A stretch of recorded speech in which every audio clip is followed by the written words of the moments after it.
I'm here with Heidi Laki, a senior product director at Indeed, who is going to discuss how recruiters can leverage Talent Scout to hire using labor market intelligence and AI. Heidi, it's so great to have you here.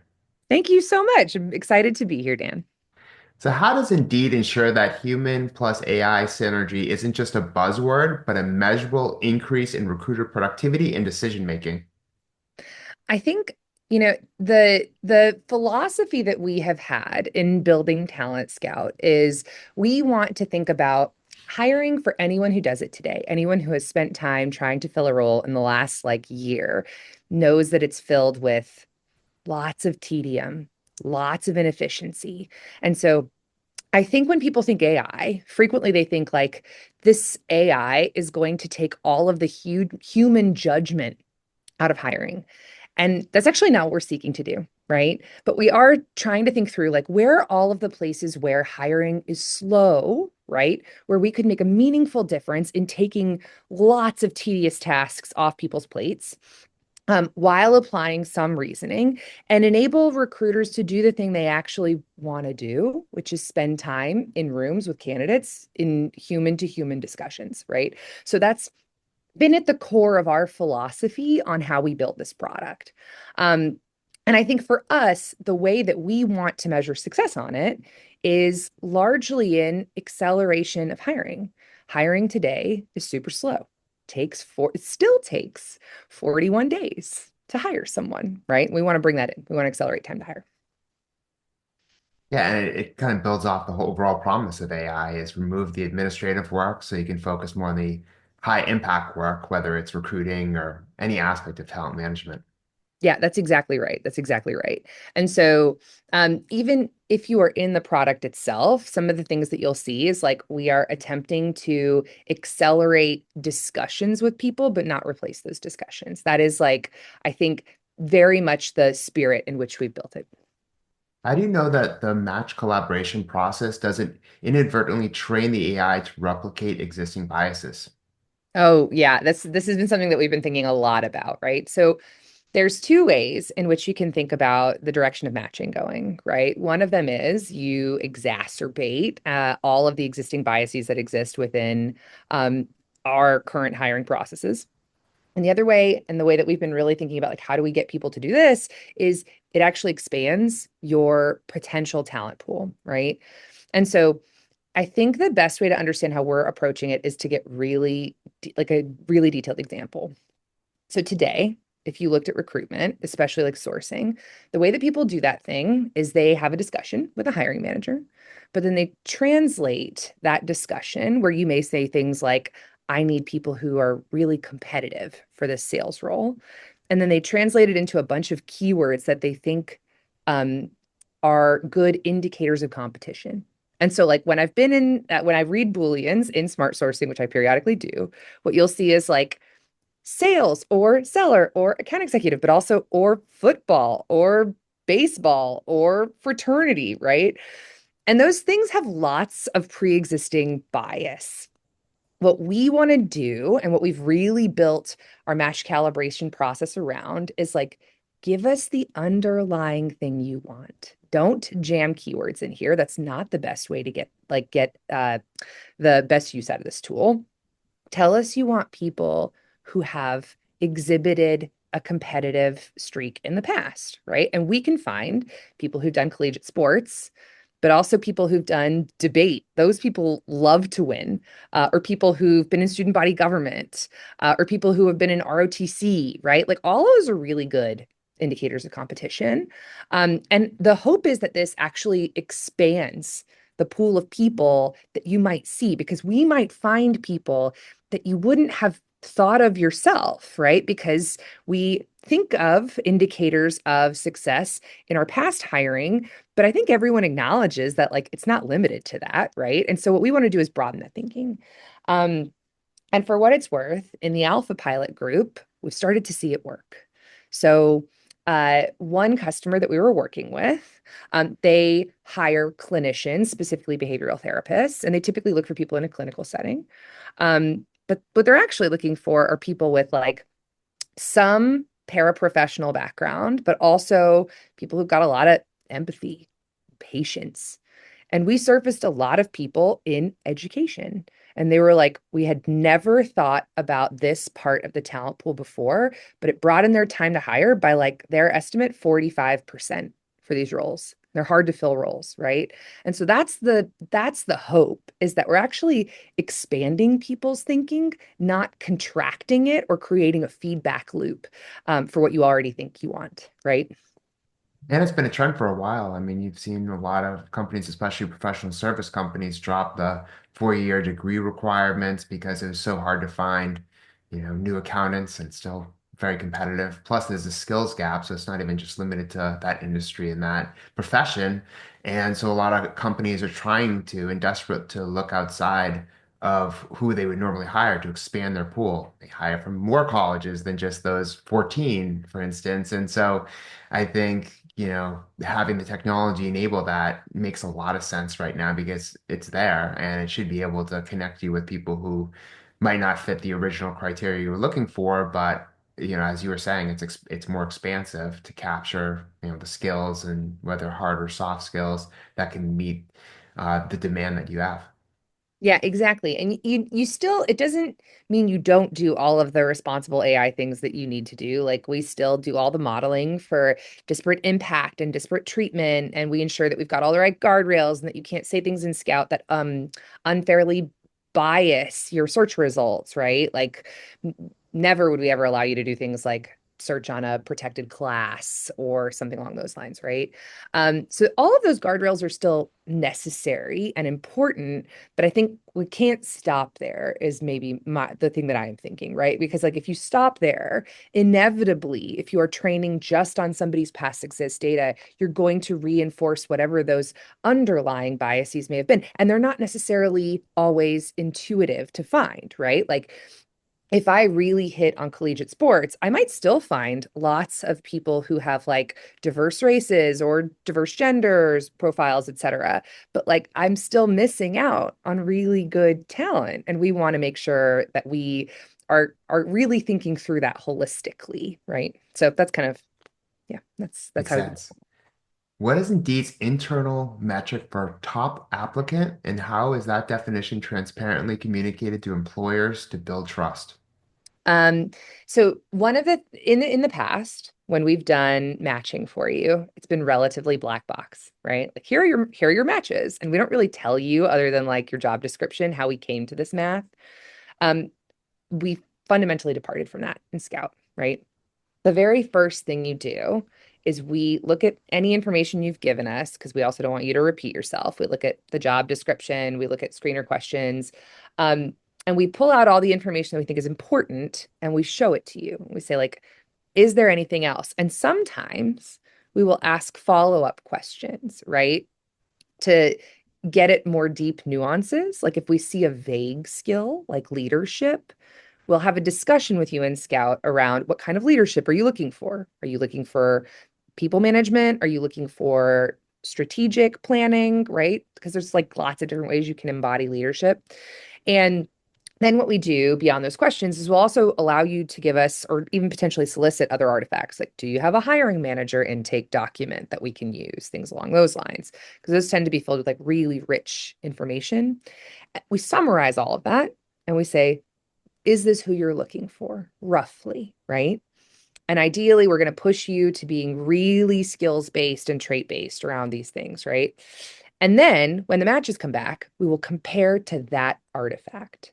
So we'll tell you explicitly like how what evidence did we see of like this kind of skill or this kind of trait.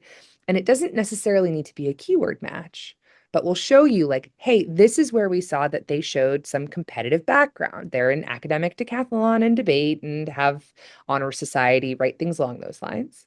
Um, and what we'll also do is provide like a comparative reasoning summary. Now, what this means is we'll say, like, hey, here are your top matches. Why were they worthy of showing first?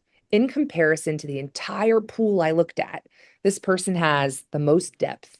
in a skill or the like most breadth in a skill. And we'll show that in our summary because that's what a human recruiter would do to help you understand, like, do I or don't I want to proceed?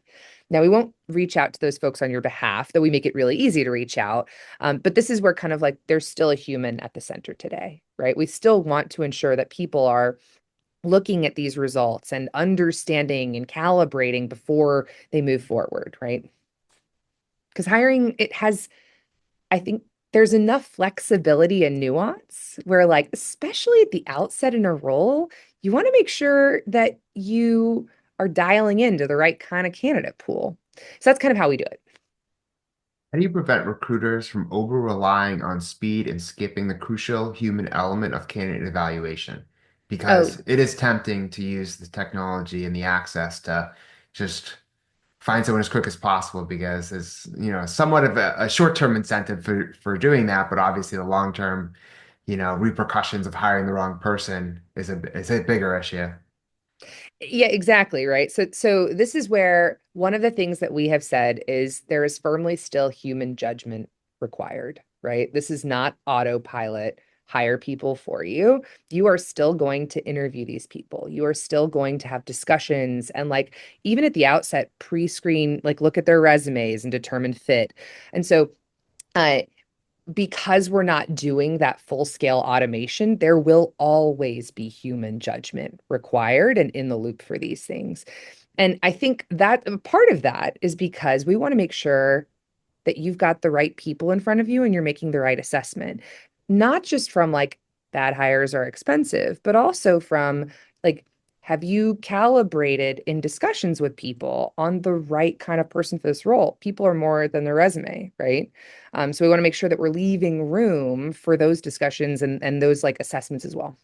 Well, and a lot of people lie on their resume, so it's really important to have the human factor there to ensure that this person is who they say they are. Yeah, absolutely. And Absolutely. accountability as well, because if you just say, "Oh, the AI hired this person," and then it's the wrong placement, it's like it's still on you. You use the AI, but you made that final call to hire them or not hire them.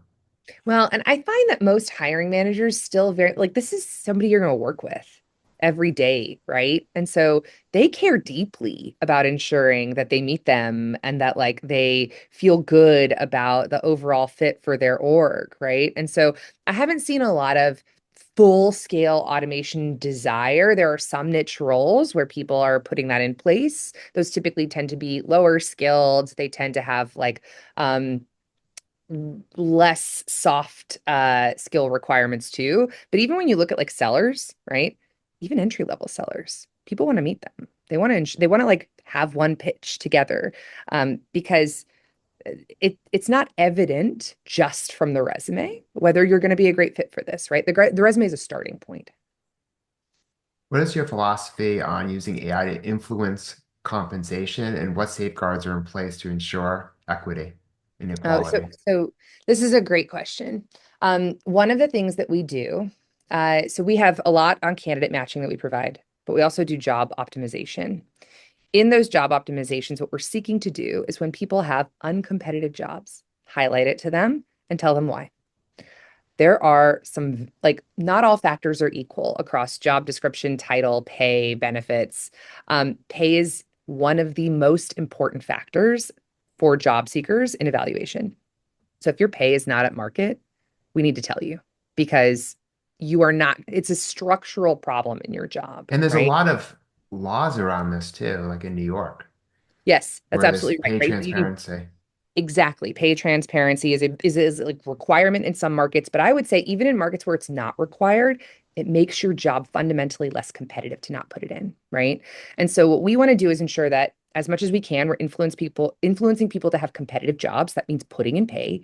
But secondarily, if your pay is significantly below the other people who are looking to hire that same kind of talent, we want you to know, because you're going to struggle to hire that role or you're going to have to do other things to stand out. Not everyone can pay at benchmark because small businesses and budgets and things like this. But also, you need to then adjust your job accordingly. Maybe there are other kinds of benefits that you can provide that enable that to still be attractive to people within your market.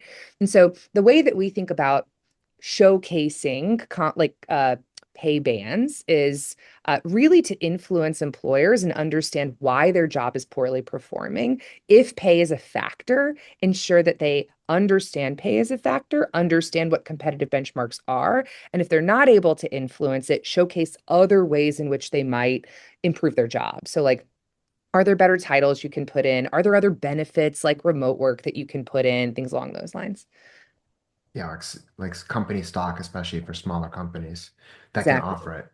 Exactly. That's right. Uh, can you provide any specific examples of how a company has, used their hiring strategy and kind of evolved it based on the insights from Talent Scout?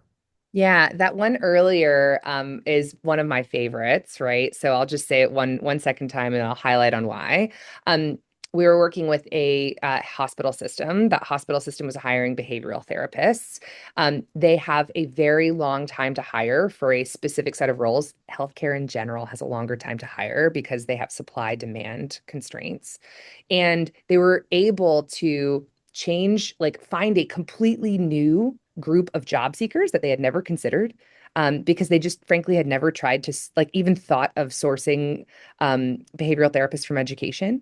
And it brought in their time to hire significantly, right? So they're fundamentally giving new people a chance who are getting hired at a very quick rate and they're working out really well. That is a huge shift for them in how they think about who fits their hiring profile. That's a really, really nice showcase to win.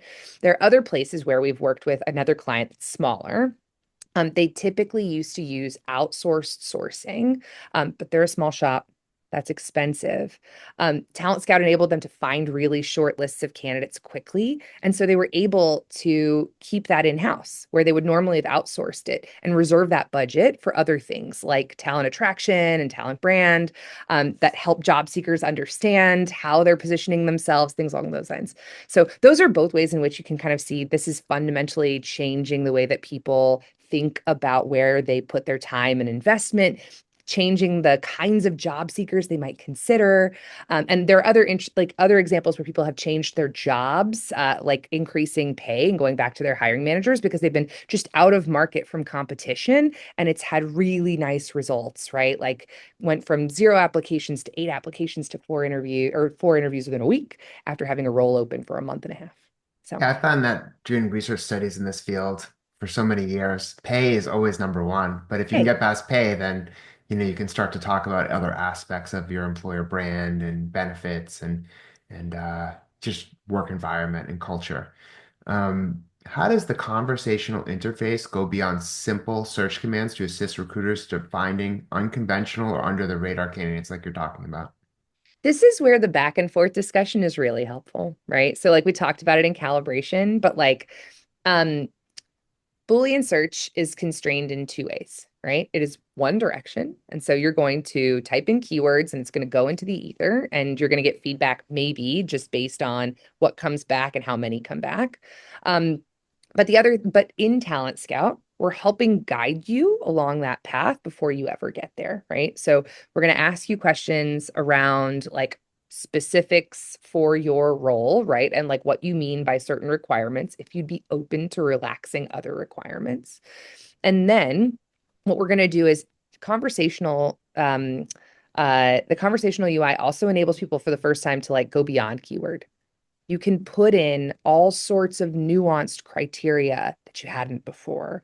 So a good example is one of our clients put in, I'm looking for somebody who's entry level. I'd be open to somebody with some community college experience, but if you had blue collar experience and you had maybe like 5 to 7 years of it, that would also be really good. We tend to find those people successful. And so what you can do is start highlighting things that are much more nuanced that before Boolean would have required you to create and craft lots of different statements to try to get at those folks, right? So I think that's one of the other superpowers. It's not just back and forth, but it's also the ability to truly put in what you would in natural language. I love that. And I do see that as a trend too.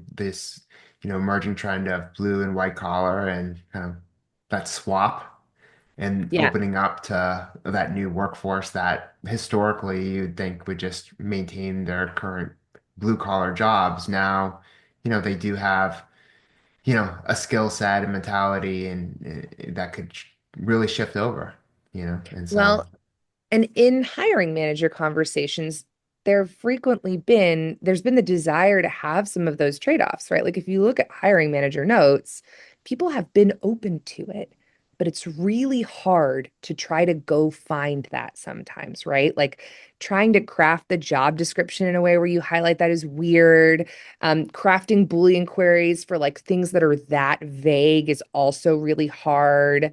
And so I think we're able to, for the first time, really think through that nuance, which is powerful. Yeah, it's much more sophisticated than it used to be. Yeah, that's right. In what ways do you see this AI-driven sourcing model impacting the role of the modern recruiter in the next 3 to 5 years?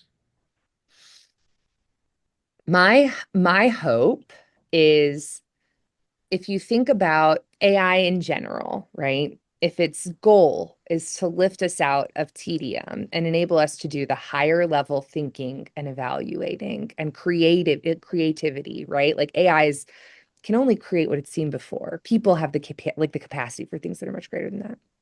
In recruitment, that hopefully means that you are no longer pouring through thousands of applications or like trying to look at thousands of profiles via Boolean queries or like trying to sift through 15 different sources to find how you create a competitive job.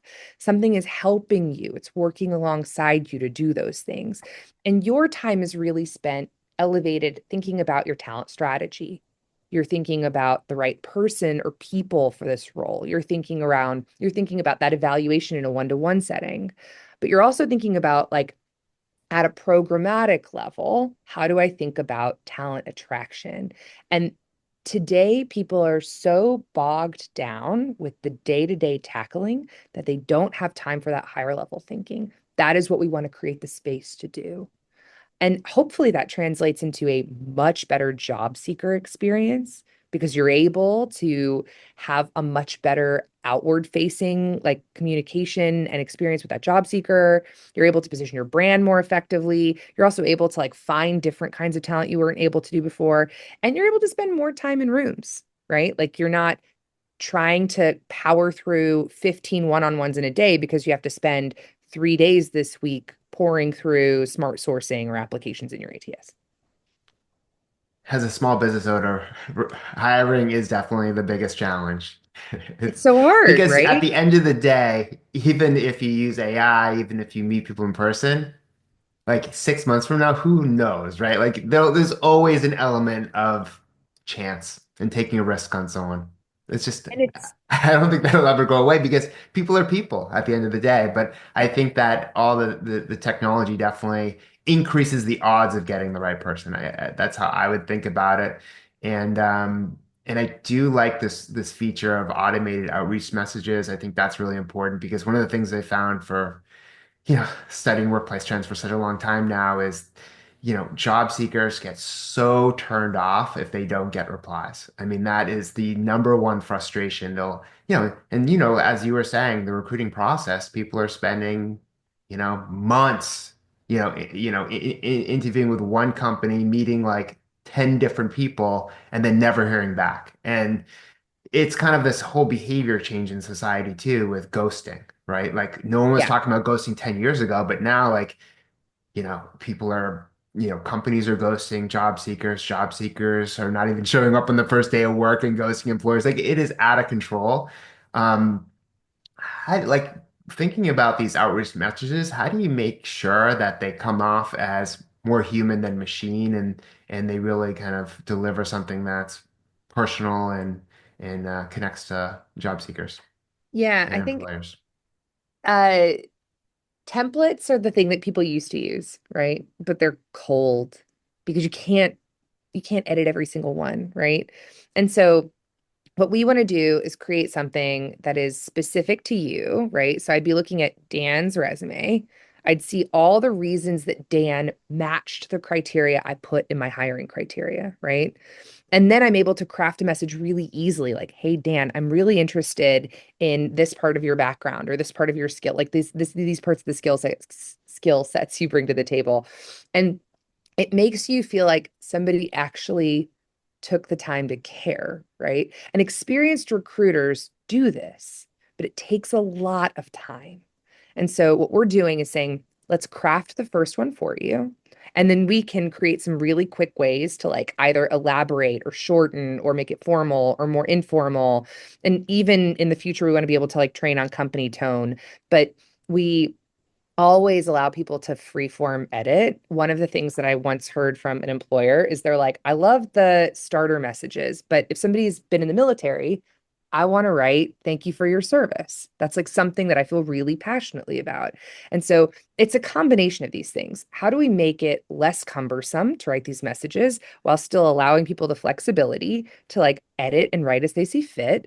And I think that's what we want. And that's what job seekers want It's a too, right? They want balance. exactly. And they want to understand, like, why am I good for this? Why did you find me? And that's what we're providing with the ability for you to add whatever flair you have, right? As a Especially portfolio. now. Honestly, I think now it's even more important to have that type of feature because, a lot of people are in this black hole of like desperation trying to get a job in this economy. And just to have even a message saying we like this, but maybe you could improve on this or just acknowledging them, I think is pretty valuable right now. And I do agree with what you're saying. It's to come up with like so many different custom messages for each individual applicant, like very cumbersome, like don't really Yes. have time to do that. But at the same time, there's such a need to have some sort of message, personalized message to candidates to let them know that you care and that, they're going to the next round or not going to the next round or where they are in the process in general and giving them that feedback. So I think that that's really important. Yeah, 100%. And if you think about where I think the one of the things that we've been thinking about has been it's like kind of an escalating arms rates of bots is what it feels like in hiring right now, right? People are automatically It applying, people is. are automatically screening, and it's not really working for anyone, I think. But people feel like they have no choice. And I think the direction that we want to lean into on Career Scout and Talent Scout is like, can we get really clear on what you want on the job seeker side? Like, what kinds of pay are important to you? And like, is commute time the most important thing? And like, what kinds of titles would you be interested in? And on the employer side, doing that like detailed intake. And then what we can do is, as opposed to relying on bots to apply on jobs that you're not qualified for, or you have no interest in, right? What we can do is the pre-match and you can always search. We'll never take away the agency to find things on your own. But what we can do is surface recommendations that we know are going to work, right? We know the employer is looking for somebody just like you. And we know that like based on the things that you gave us that this is a really good job for you. And so instead of shotgun applying, get really focused and help us let you get really focused, right? That's I think the better path forward and the one that we envision. Well, and it creates the win-win, right? Exactly. Because you'll apply to fewer jobs that are more aligned to your skill set and what you want, a higher probability that those will work out. And then from the employer perspective, you get applicants that are more tied to what you're looking for or even adjacent to what you're looking for that would fit in your talent pool. And that's going to be a better hire for you as well. And Yeah, how does 100%. the continuous learning feature prevent the AI from becoming too narrowly focused and missing out on diverse talent?